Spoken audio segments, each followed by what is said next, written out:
Hola, ¿qué tal? Muy buenas tardes.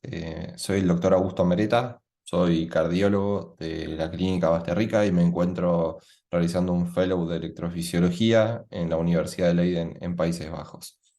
Mi primera charla va a ser sobre fibrilación auricular. Ahí estoy compartiendo la pantalla, así que bueno, vamos a proceder con la charla.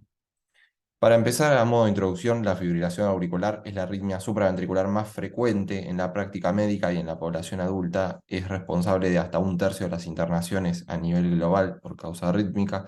Genera un aumento hasta de 5 veces del riesgo de ACV y otros eventos tromboembólicos y se caracteriza por presentar una activación eléctrica auricular descoordinada, fibrilar, entre 450 y 600 latidos por minuto, es lo que se estima que late la aurícula, y esto conlleva a una contracción auricular inefectiva. Esto creo que ya todos lo sabemos, vamos a intentar darle un poco más de contexto y profundidad al tema. Este, Nosotros para poder hacer diagnóstico de la fibrilación auricular necesitamos tener un episodio, lo que dicen las guías internacionales es de al menos 30 segundos de duración, documentado en un electrocardiograma de 12 derivaciones o al menos en un electrocardiograma de una derivación. Esto surge quizás por la capacidad que tienen los dispositivos más modernos, algunos dispositivos de relojes inteligentes de hacer una grabación del ritmo con un electro de una derivación. Existen también otras alternativas, son algunos parches que se colocan en la piel de los pacientes que tienen, por ejemplo, ACV criptogénico, que sospechamos. Existen algunos estudios que demuestran que hasta un 30% de los pacientes con ACV criptogénico podría encontrarse salvas de fibrilación auricular. Después vamos a ver un poco más en detalle que no solo se trata de encontrar FA, sino de qué características pueden llegar a tener, pero que no son formalmente un electrocardiograma de 12 derivaciones. Y encontrando estos episodios, pudiendo decir, bueno, en estos términos encontramos ausencia de onda P, intervalos RR irregulares, podría hacer una arritmia documentada y bien ser una fibrilación auricular. Creo que parte de este concepto que las guías hayan aclarado que no hace falta que sea específicamente un electrocardiograma de 12 derivaciones. A su vez, la fibrilación auricular puede ser, también hacemos una separación, últimamente como conceptos quizás más nuevos, entre lo que es la FA clínica. Nos referimos puntualmente a aquella FA sintomática o asintomática que está documentada, o sea, una arritmia documentada, pero surgió con el avance o el progreso de los dispositivos implantables, los CDI, los marcapasos, la capacidad de detectar eventos de menos de un minuto de duración de arritmia supraventricular, la capacidad incluso de caracterizar estos eventos, ver si se trataba de quizás una taquicardia supraventricular regular o si fuera una taquicardia supraventricular irregular. Al inicio se llamaron como por sus siglas en inglés AHRE, que son Atrial High Rate Episodes, serían episodios auriculares de alta respuesta, y quizás pudiendo observar en detalle los electrogramas intercavitarios de cada uno de esos eventos, podemos hacer un diagnóstico o aproximar el diagnóstico hacia FA, aleteo o una taquicardia auricular. Se sabe que los pacientes que tienen este tipo de eventos son más propicios a tener eventos embólicos, cardioembólicos, pero no se sabe si en aquellos pacientes que solo documentamos estos eventos auriculares de alta respuesta, este, de determinados segundos o minutos de duración, desconocemos si estos pacientes ameritan iniciar un tratamiento anticoagulante. Digo desconocemos porque quizás podríamos decir, bueno, sí, el paciente lo tendríamos que anticoagular, o bien alguien podría decirnos, no, no, no es FA, no tendríamos que anticoagularlos, pero existen estudios ongoing, uno de ellos es el NOAA, que intenta averiguar si a estos pacientes realmente se beneficiarían por un tratamiento anticoagulante y cuán frecuentes o cuán largos tienen que ser estos episodios auriculares de alta respuesta para realmente conferirles un riesgo de aumento de carga embólica al paciente. El rédito diagnóstico de distintos métodos, como la toma del pulso, es bastante alto, aunque inespecífico. También en los monitoreos de presión arterial no invasivos, automatizados, podemos tener en algunos pacientes el pulso, alerta de pulso irregular, el electrocardiograma de una derivación, también con una especificidad un poco variable, aplicaciones para dispositivos móviles. Esto la verdad que últimamente vienen siendo y demostrando una gran efectividad para el diagnóstico de arritmias, y los relojes inteligentes. A nivel global, se estima que 43,6 millones de individuos tuvieron FA o aleteo auricular en 2016, para tomar una dimensión de lo prevalente que puede ser esta arritmia, y nuestro país no se encuentra dentro de los países con más baja carga de fibrilación auricular. Se estima que el riesgo total de las personas en Europa mayores de 55 años es del 37% de padecer al menos un episodio de FEA en su vida. Y sabemos que además este riesgo aumenta con la carga de factores de riesgo que pueden llegar a tener nuestros pacientes. ¿Y cuáles son esos factores de riesgo? Obviamente,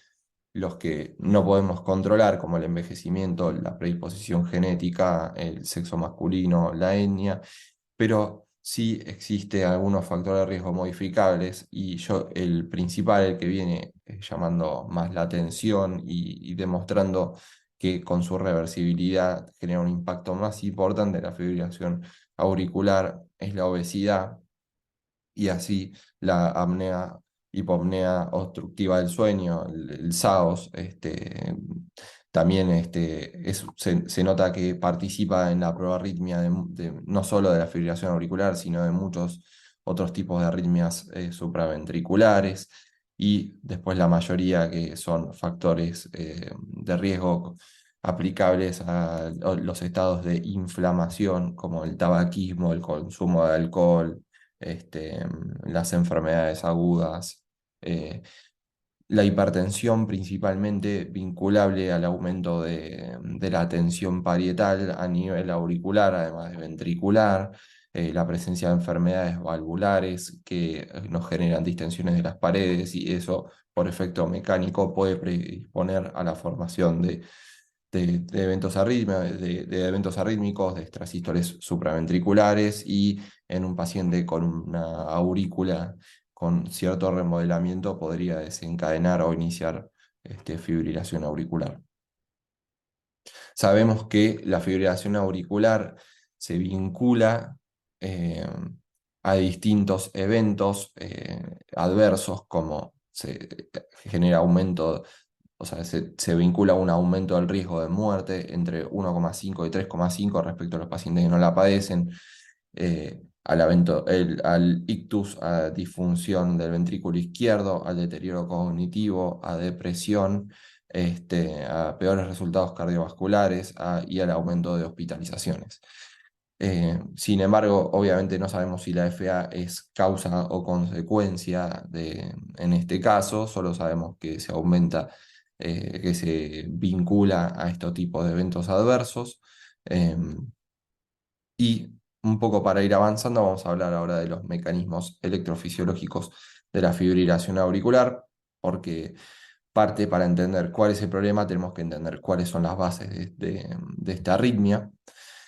Principalmente lo que viene llamando últimamente a la práctica electrofisiológica es la presencia de triggers. Esto lo que vemos es que son postpotenciales, que son pequeñas descargas que se encuentran entre el final de la fase 2, fase 3 y fase 4 del potencial de acción. Y lo que caracteriza la fibrilación auricular en el paciente joven, o sea, estamos estimando paciente que ronda los 60 años, sin una aurícula extremadamente fibrosada, sin otras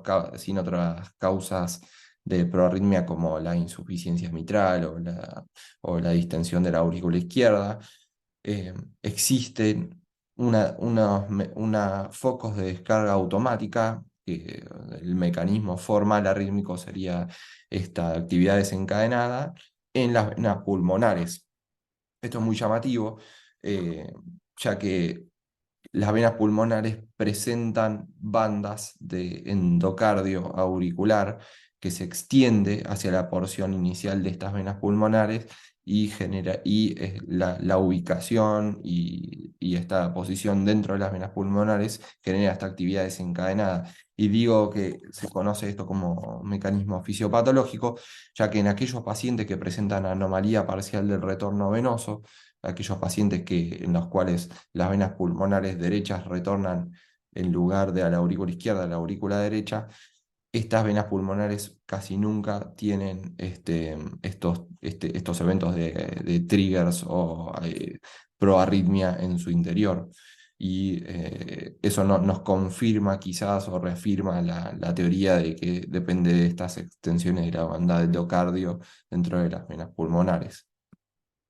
Otro mecanismo que quizás no sirve para el inicio de la fibrilación auricular, pero sino para la perpetuación de la misma, es las microrreentradas que suceden a nivel de la aurícula izquierda y aurícula derecha, producto de la fibrosis desencadenada por el envejecimiento natural del corazón. Se estima que aproximadamente a partir de los 60 años hay un 1% de fibrosis del miocardio por año, y esto generaría canales que producen distintos periodos refractarios a nivel celular en la aurícula y permiten estos mecanismos de microrreentrada, quizás más responsables del mantenimiento y la perpetuación y que se sostenga en el tiempo esta arritmia. Pero además conocemos que en aquellos pacientes que se encuentran durante un tiempo prolongado con fibrilación auricular, existen mecanismos celulares que generan remodelación del endotelio auricular, establecen estos circuitos de reentrada y favorecen estos mecanismos de mantenimiento de la fibrilación auricular, y estos mecanismos de remodelación son progresivos. Por lo tanto,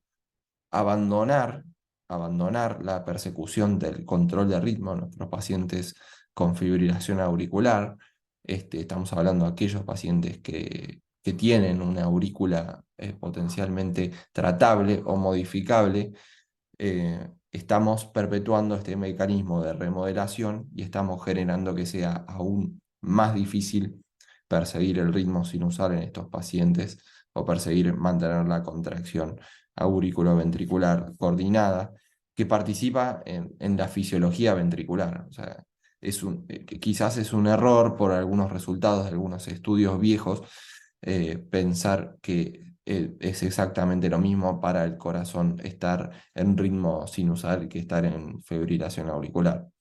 Recordemos que el 30% del llenado ventricular izquierdo en condiciones fisiológicas depende de la patada auricular, ni hablar en aquellos pacientes que tengan algún tipo de aumento de las presiones diastólicas, que aún dificultan más el llenado pasivo y dependen aún más de la patada auricular. Para clasificar la fibrilación auricular, esto es muy importante porque no solo es una clasificación que nos permite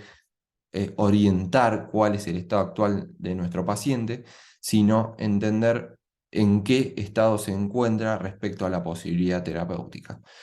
Un paciente que tiene un primer episodio de fibrilación auricular no necesariamente puede estar vinculable a estos eventos de triggers persistentes a un gran riesgo de recurrencia. Hablamos de aquel paciente que tiene fibrilación auricular en un contexto quizás posquirúrgico o vinculable a un episodio de dolor extremo, o lo que se llama el Holiday Week Syndrome, paciente que tiene un gran consumo de alcohol en el fin de semana y tiene un primer episodio de fibrilación auricular. Ese paciente quizás es vinculable a un evento, a un desencadenante, y no necesariamente se va a tratar de un paciente que tenga un problema o una proarritmia que lo lleve a repetir este episodio. La fibrilación auricular paroxística, llamamos a aquella que termina espontáneamente o con intervención médica, ya sea con tratamientos antiarrítmicos, cardioversión eléctrica, dentro de los 7 días de instaurada la arritmia. Ahora, si esa FA permanece más allá de 7 días, ya pensamos que quizás existe algún tipo de remodelado, fibrosis que genere que esa arritmia se pueda perpetuar más fácilmente y estamos parados ante un paciente completamente distinto, ya lo catalogamos como paciente persistente. Quizás una pregunta que yo me hacía en su momento es, digo, ¿qué hacemos si tenemos un paciente que tuvo FA más de 7 días? Luego retorna a ritmo sinusal, luego lo encontramos en algunos controles con FA, otros controles sin FA. Ese paciente no cataloga como paroxístico y la respuesta es que intentamos catalogar al paciente con la situación más alta en esta escala de clasificación que tuvo. O sea que un paciente que ya tuvo FA por más de 7 días sostenidos, lo catalogamos como persistente desde el punto de vista electrofisiológico porque sabemos que el manejo que vamos a hacer con este paciente va a ser un poco distinto desde nuestras posibilidades terapéuticas. Después tenemos aquellos pacientes con FA persistente de larga data, que es aquellos que presentan la fibrilación auricular más allá de los 12 meses, pero que aún perseguimos la estrategia de control de ritmo. Sí, esto no es una locura, las posibilidades terapéuticas están mejorando, nuestro entendimiento de esta arritmia está mejorando y no solo de las capacidades de tratar solo los triggers de las venas pulmonares, sino conocer un poco más en detalle este, las características eléctricas de la aurícula y modificar un poco nuestro tratamiento, adaptarlo a cada uno de los pacientes. Entonces, la respuesta sería que sí, que se puede intentar control de ritmo en aquel paciente que tiene más de 12 meses de fibrilación auricular. Es algo que se realiza a diario en el centro donde yo estoy realizando mi formación y depende mucho, mucho, mucho de la capacidad de formación de cada uno de los profesionales, entender cuál es el problema y voy a intentar mostrárselos un poquito más adelante. Y en aquellos pacientes que tienen FA permanente, llamamos cuando es un estado que es aceptado tanto por el paciente como el médico tratante de que no vamos a perseguir el control de ritmo sinusal. En esos pacientes en el que abandonamos las estrategias de antiarrítmicas agresivas, en aquellos pacientes en el que no consideraríamos para una ablación o que incluso podríamos considerar otras estrategias terapéuticas, lo vamos a discutir. Y ya llevando a lo que es el manejo de la fibrilación auricular, esto es una nueva propuesta de la guía de FEA 2020 de intentar abarcar un poco más la fibrilación auricular como solo presencia, ausencia, control de ritmo o control de frecuencia y anticoagulación, sino de intentar ver un poco más allá. Y ponen estas 4 ruedas en forma de engranaje que a mí me gustó mucho como lo propusieron en esta guía, que es el riesgo de stroke risk, riesgo embólico, pero que no solo es de ACV, no solo cerebral, sino que sabemos que también la FA es responsable de cardioembolia a nivel sistémico. La severidad de los síntomas, que es la percepción del paciente de su propia arritmia, la carga de la fibrilación auricular, y la carga es un concepto muy interesante, que no solo habla de que el paciente tenga fibrilación auricular, sino estamos hablando puntualmente de aquellos pacientes que tienen FA paroxística o en aquellos pacientes que tienen FA persistente. Recordemos que persistente puede ser que dure más de 7 días, pero quizás nuestro paciente está 10 días en fibrilación auricular, 2 días en ritmo sinusal. Y la carga de fibrilación auricular es un concepto que está en estudio y no solo es cuánto dura esa fibrilación auricular, quizá sostenida en el tiempo, o sea, esa sería una forma de verlo, sino en aquellos pacientes que tienen episodios salteados de fibrilación auricular a lo largo de 24 horas, eh, saber si es exactamente lo mismo que este paciente tenga quizás 10 episodios de 5 minutos de duración o que tenga un episodio de 50 minutos de duración en términos de proarritmia, en términos de riesgo embólico, en términos de deterioro de la función sistólica ventricular y la posibilidad de tener información de los dispositivos implantables, como del CD y el marcapaso, como ya mencionamos previamente, nos permite caracterizar un poco mejor estos episodios, la cantidad de estos episodios que tienen DFA, y estamos estudiando en este momento el impacto de la carga, como les mencioné, llamado en la densidad de los episodios, o sea, cuánto duran estos episodios y la cantidad y la repetición en un tiempo determinado. Y el riesgo que tiene eso a nivel embólico, a nivel del deterioro de el resto del impacto sistémico de la fibrilación auricular. Y por último, la severidad del sustrato, o sea, no interpretar que todos los pacientes tienen o no tienen fibrilación auricular, sino evaluar las comorbilidades, la obesidad, quizás buscar hacer una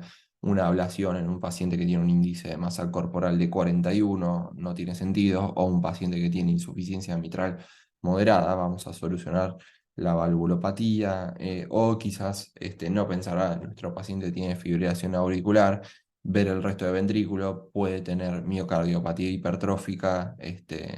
o sea, intentar como llenar las piezas del rompecabezas y ver la fibrilación auricular en un paciente y no como una arritmia aislada.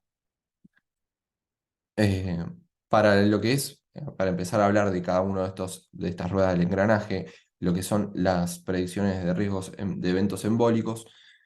la mejor herramienta que tenemos actualmente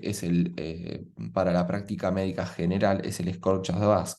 Pero sin embargo, el Score CHATS fue desarrollado en 2001 a partir de datos del Registro Nacional,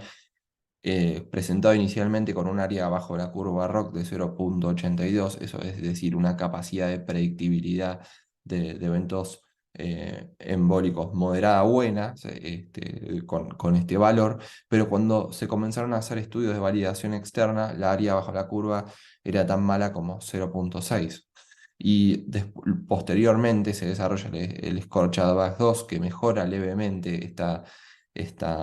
capacidad de predictibilidad. Sin embargo, una validación reciente con el registro sueco, que es un registro de una base de datos médica nacional, nos dice que el área bajo la curva sigue siendo bastante mala para predecir estos eventos embólicos. Se han desarrollado otros scores, pero tenemos que recordar que los scores de riesgo son scores y la capacidad, sí, como dijimos, es moderada. Lo que está queriendo decir es que tenemos otros factores que tenemos que tener en cuenta a nivel del impacto del riesgo embólico. ¿Los conocemos con exactitud? No, están en desarrollo nuevos scores de riesgo o modificaciones. Yo creo que veremos próximamente en las próximas guías de práctica médica, dentro de los próximos 2 a 3 años, una modificación de estos scores de uso diario para predecir el riesgo embólico. Pero para hablar 2 palabras de esto, un paciente que tiene una FA persistente tiene casi 3 veces más riesgo que un paciente que tiene FA paroxística de presentar eventos embólicos. Tenemos que tener en cuenta la carga, tenemos que tener en cuenta la severidad, tenemos que tener en cuenta las comorbilidades, y tenemos que tener en cuenta el resto del tratamiento médico o el resto de la patología del paciente en general, para poder interpretar correctamente el riesgo embólico y tomar una decisión quizás un poquito más adecuada con respecto a nuestros pacientes con fibrilación auricular. Esto va a ser algo a modificar, este, y lo veremos próximamente, según mi opinión. Además,